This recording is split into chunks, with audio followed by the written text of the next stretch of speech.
नमस्कार, मैं डॉक्टर अशोक शर्मा।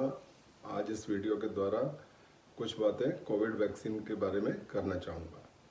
देखिए, पिछले साल जब इन्हीं दिनों में कोविड अपने पैर पसार रहा था और दुनिया भर में उसने कोहराम मचाया हुआ था, तो उस समय एक साल में हमारे पास इस बीमारी से लड़ने के लिए एक वैक्सीन उपलब्ध हो जाएगी, ये बहुत ही मुश्किल काम लगता था। लेकिन साइंटिस्ट्स के अथक प्रयासों द्वारा ये आज पॉसिबल हो गया कि हमारे पास एक नहीं बल्कि दो विकल्प मौजूद हैं, कोवैक्सीन और कोविशील्ड के रूप में। अब बहुत सारी भ्रांतियां जो इन वैक्सीन्स के बारे में फैली हैं, उनको मैंने पिछले कई दिनों से नेट पे ऑथेंटिक सोर्सेज से पढ़ के जो बातें लर्न की हैं वही मैं आपके साथ शेयर करूंगा। ये कोई मेरा निजी एक्सपीरियंस या मेरी निजी राय नहीं है। देखिए, जो कोवैक्सीन है ये भारत में निर्मित हैदराबाद बेस्ड भारत बायोटेक द्वारा निर्मित वैक्सीन है, जबकि जो कोविशील्ड है वो एस्ट्राजेनेका और ऑक्सफोर्ड यूनिवर्सिटी द्वारा निर्मित यूके की वैक्सीन है। और इंडिया में कोवैक्सीन को डेवलप करने में ICMR और NVI नेशनल वायरस इंस्टीट्यूट ने मदद की है। और जो कोविशील्ड है वो एस्ट्राजेनेका कंपनी ने यूके में डेवलप की है, जिसको भारत में सीरम इंस्टीट्यूट ऑफ इंडिया ने लॉन्च किया है। दोनों ही वैक्सीन्स की बात करें तो ट्रायल बेसिस पर जो कोवैक्सीन है इसकी एफिकेसी 81%, जबकि कोविशील्ड की 61 to 70% आंकी गई है। WHO के मानकों के अनुसार कोई भी वैक्सीन जो 50% से ज़्यादा इफेक्टिव होती है उसे हम बचाव के लिए यूज़ करते हैं और वो अच्छा काम करने वाली वैक्सीन मानी जाती है। तो इस लिहाज से दोनों की एफिकेसी लगभग सेम है।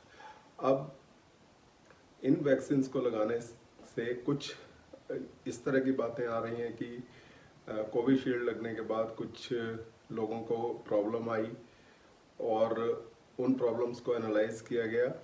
तो कुल मिला के देखें, जितने लोगों पे ये ट्रायल हो चुका है और जितने लोग इन वैक्सीन्स को पूरी दुनिया में यूज़ कर चुके हैं, उसके हिसाब से जो साइड इफ़ेक्ट्स हैं बहुत ही नेग्लिजिबल हैं। और आम तौर पे इंजेक्शन लगने की साइट पे पेन होना, हल्का बुखार होना, शरीर में दर्द होना, सर में दर्द होना, यही कुछ लक्षण हैं जो बुखार के साथ में लोगों को वैक्सीन लगने के 4 दिन के बाद आते हैं। जो गंभीर तौर पे साइड इफ़ेक्ट्स कुछ लोगों को इनकाउंटर हुए हैं, उसका मेन कारण ये था कि उन लोगों का वैक्सीन लगने से पहले कुछ लोगों का ब्लड प्रेशर कंट्रोल में नहीं था, शुगर कंट्रोल नहीं थी, या जिस भी बीमारी से वो जूझ रहे थे वो पूरी तरह से कंट्रोल ना होना उसका एक मुख्य कारण पाया गया है। तो अब इस वैक्सीन को लेने से पहले आपको क्या करना है? देखिए, इस समय क्योंकि 45 साल से ज़्यादा के किसी भी व्यक्ति को उसको कोई बीमारी का सर्टिफिकेट देने की ज़रूरत नहीं है। अगर वो इच्छुक हो तो इन दोनों वैक्सीन में से कोई भी ले सकता है।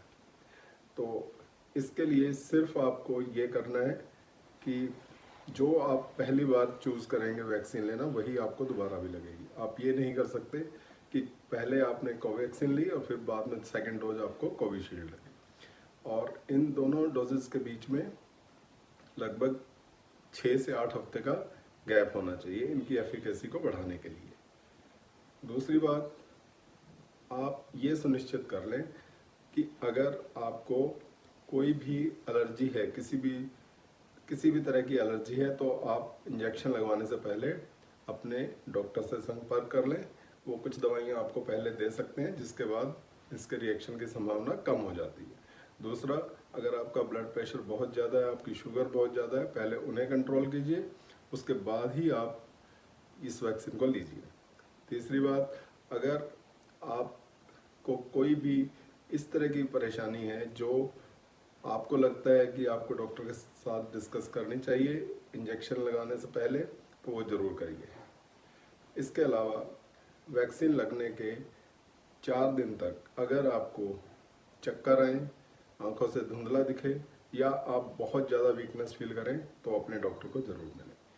ओवरऑल ये वैक्सीन सेफ़ हैं। जितने लोग ले चुके हैं और जितने कम साइड इफ़ेक्ट्स हैं, उसके आधार पे कोई ज़्यादा चिंता करने की बात नहीं होनी चाहिए। मगर तब भी अगर आपके कोई इश्यूज़ हैं तो वो अपने फैमिली फिजिशियन से आप डिस्कस कर सकते हैं।